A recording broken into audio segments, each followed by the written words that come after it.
Hey, the learner. So glad you're here. You want to really get a handle on things, right? Become properly informed without feeling totally swamped by all the info out there. Exactly.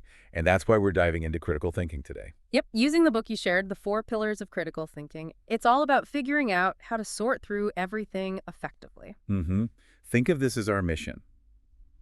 Pull out the key insights, the practical stuff, from this book to help you build those critical thinking muscles. The book kicks off mentioning something we all feel, I think. Information is just everywhere, constantly on our phones, which is great, but But it can be a trap, yeah.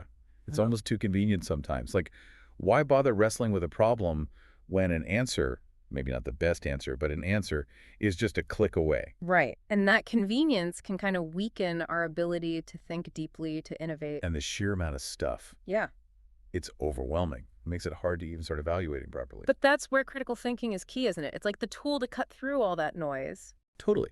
The book frames it as helping us evaluate information. Analyze facts, interpret data, develop our own insights, Draw conclusions, assess different perspectives, weigh evidence. and, crucially, be aware of our own biases, Hmm. those little mental shortcuts.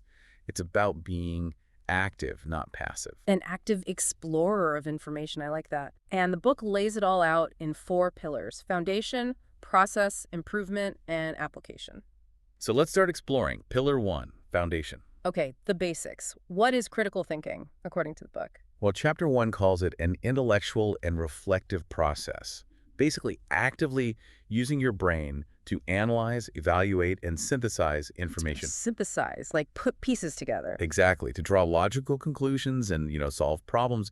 It mentions key parts like analysis, synthesis, making judgments, and then decision-making. So it's breaking things down, putting them back together meaningfully, forming an opinion based on that, and then acting on it. Precisely. Analysis is the breaking down part. Synthesis is building something new from the pieces. Judgment is forming that well-reasoned opinion. And decision-making is choosing the path based on that judgment. The book uses a great example, the student designing a bridge. That made it really concrete for me. Yeah, that bridge example is perfect. It shows you have to think about constraints, river width, load capacity, materials. Mm-hmm.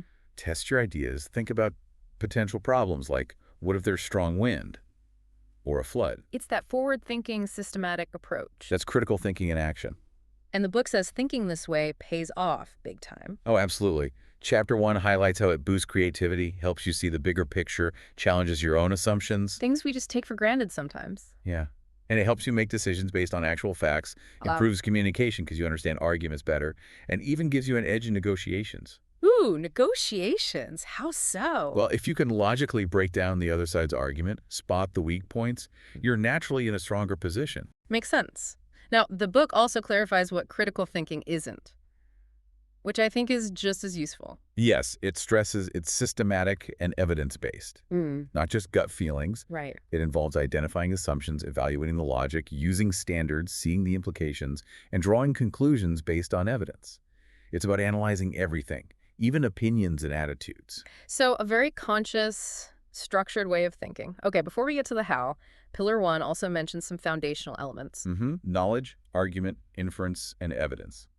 Kind of the building blocks. Knowledge is what, argument is trying to persuade someone, Inference is the logical leap you make from the info. and evidence is the proof. Got it. And crucially, the intro to this pillar brings up bias. We have to be aware of it. Super important, how our own ideas can color how we see things. Absolutely fundamental. That self-awareness is key. Okay, solid foundation laid. Let's move to Pillar 2. Process. This is the practical guide, right? The steps. Exactly. The intro here says we need structure to avoid, like, snap judgments and faulty reasoning. Which is easy to fall into. So, first step, Chapter 4. Identify the problem. Sounds simple, but probably isn't. Well, it's about really digging in, gathering info, asking what's really going on here and why. The goal is to define it clearly, maybe with measurable objectives. So you know if you've actually solved it later. Okay. Then Chapter 5.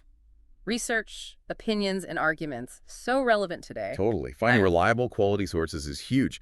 The book mentions the need to evaluate trustworthiness. And it talks about primary versus secondary sources. Quick refresher. Sure, primary sources are direct, first-hand things, diaries, original research, raw data. Okay. Secondary sources analyze or interpret those primary sources, textbooks, articles about research, biographies. Got it. Closer versus one step removed. And how do we judge if a source is any good? The book gives criteria. Is it peer-reviewed, Mm. accurate, complete?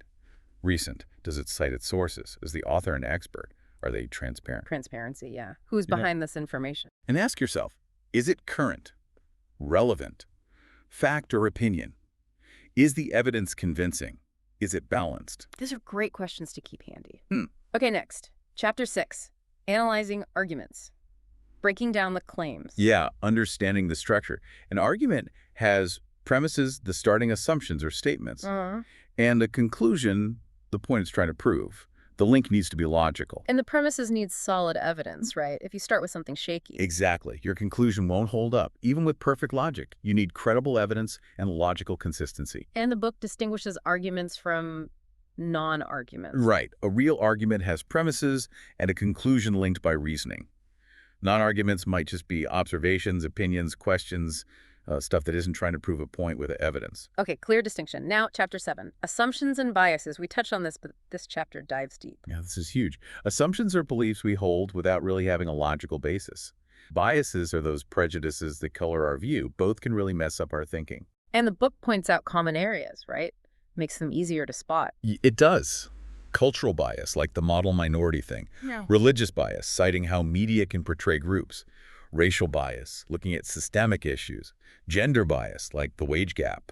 And economic bias, sunk cost fallacy. Endowment bias. Wow, they're everywhere. It's a bit sobering. But the book gives tips on how to fight back. Thankfully, yes. Be fully engaged, pay attention. Practice self-reflection. Examine your own beliefs. Actively question ideas. Focus on the evidence, not just your gut. And exercise intellectual humility. Admit you might not know everything. Be open to being wrong. That humility piece is tough, but so important, like the Teacher Jane example in the book. Exactly. Being willing to truly see another perspective. Okay, next, chapter 8. Evaluating data. Not just the source, but the data itself. Right. Is it significant? Is it relevant? And is it reliable? Meaning, is it accurate and consistent? Was it collected well? Is it free from errors or manipulation? So finding good data. Then the chapter links evidence and claims. Yeah. A claim is your assertion. A reason is why you believe it. Evidence is the factual backup for both. Solid evidence, logical reasoning that's a valid claim. Like the climate change example they use. Okay, but what if evidence conflicts? How do we weigh competing stuff? That's where the open-minded, objective assessment comes in. The book talks about corroborating evidence, supports from elsewhere, convergent, multiple confirmations, contradictory doesn't match, and conflicting challenges an idea. Like being a detective again. Kind of. And good evidence needs relevance. Does it matter here? Believability. Is it credible? And probative force. How strongly does it prove the point? It briefly mentions Sir Francis Bacon's method, gather, analyze, evaluate. Systematic. And it mentions Bayes' theorem and Dempster-Schaeffer theory. Those sound complex. They are more formal tools. Bayes uses probability to update beliefs with new evidence, but it has limits. Dempster-Schaeffer handles uncertainty from multiple sources, but can be complicated and struggle with really conflicting evidence. Good to know they exist, but maybe not for everyday use. Gotcha. Advanced tools. So after all that, evaluating, weighing, chapter 9 is drawing conclusions or solutions, putting it all together. Exactly. Synthesize everything. Re-examine it with new info.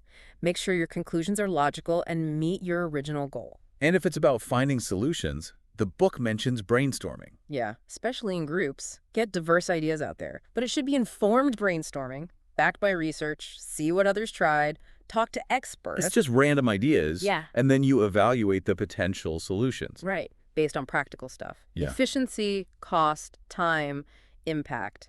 Weigh the pros and cons, like that company example trying to boost profits with different strategies. Laying it out clearly. Yeah. Then finally you pick one and implement it. Yep. Finalize, plan the implementation, think about challenges. Okay, ready for pillar 3? Improvement. Let's do it. This is about getting better at critical thinking over time, right? Exactly. Refining those analytical skills. And the intro stresses self-reflection is key here, examining our own thought processes. Chapter 10 really focuses on that self-reflection. questioning assumptions, uncovering biases, seeking alternatives. It makes you consciously aware of how you think.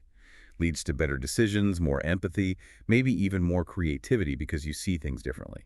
What should we focus on when reflecting? The book suggests logic and reasoning, analyze past decisions objectively, watch for patterns, biases, awareness of biases, how culture experiences shape your view, and review of past experiences, learn from mistakes and successes. Learning from the past makes total sense. Then chapter 11 talks about diverse perspectives. Crucial. Different viewpoints bring deeper insights, more innovation. A diverse team spots blind spots a uniform group might miss. But we often resist that, don't we? Chapter 11 mentions barriers. Oh yeah. Our own biases act like filters. Confirmation bias, seeking out what we already believe, Yeah. and just not accepting that other views might be valid. So how do we overcome that? How do we incorporate diverse perspectives? The book suggests critical listening, really listen, evaluate fairly, ask open-ended questions. Self-removal, try to step outside your own viewpoint. And embrace conflict, see disagreement as a chance to learn, not a threat. Reframe conflict. That's powerful. Okay, chapter 12, critical thinking exercises, practical ways to practice. Yep, putting it all into action. First up, reading critically. Yeah. Go deeper than just understanding words. Analyze, evaluate, question assumptions, look for unsupported claims. Exactly. Like the global warming example, look for the science, consider counter-arguments, be an active reader, stay current with news, discuss it, read widely. Makes sense. Another exercise, participating in discussions or debates. Forces you to analyze on the fly, evaluate arguments, consider different views. Like the death penalty debate example, it challenges you, deepens understanding.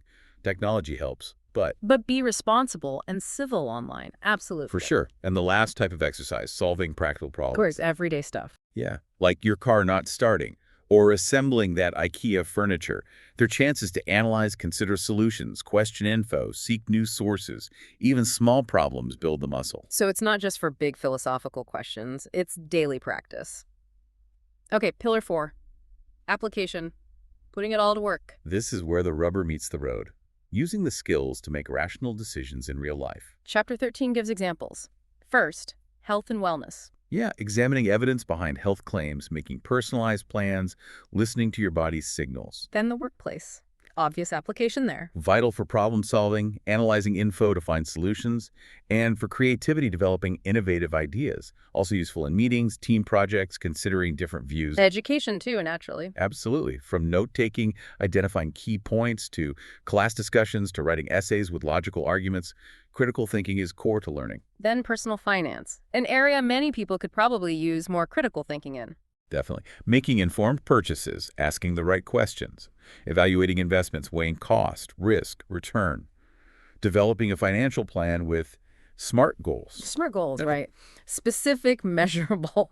And finally, personal relationships. That's interesting. It might seem less obvious, but yeah, Yeah. dealing with conflict by seeing both sides, using empathy, analyzing your own actions and attitudes and relationships, building healthier connections. It really applies everywhere. The book emphasizes practice. Constant practice and improvement. It's not a one-and-done skill. So wrapping up, the core message seems to be that critical thinking is just essential. Absolutely. For effective decisions, a more successful life, question assumptions, be open to ideas, be analytical. And the 4 pillars: foundation, process, improvement, application, give us a solid framework. And the encouraging part, everyone can get better at this. Fight bias, improve self-awareness. It just takes effort. So the call to action is apply this stuff in your own life for your own growth and maybe share it with others. Exactly. When more people think critically, everyone benefits. The book ends on that powerful note, reminding us we can shape our own thinking, our future. It brings it right back to why you, the learner, wanted to dive into this to be well-informed, make good decisions. It really does. It's not just academic, it's empowering. It gives you more control.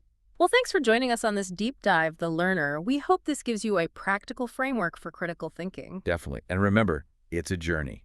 Keep questioning, keep reflecting, keep applying these skills every day.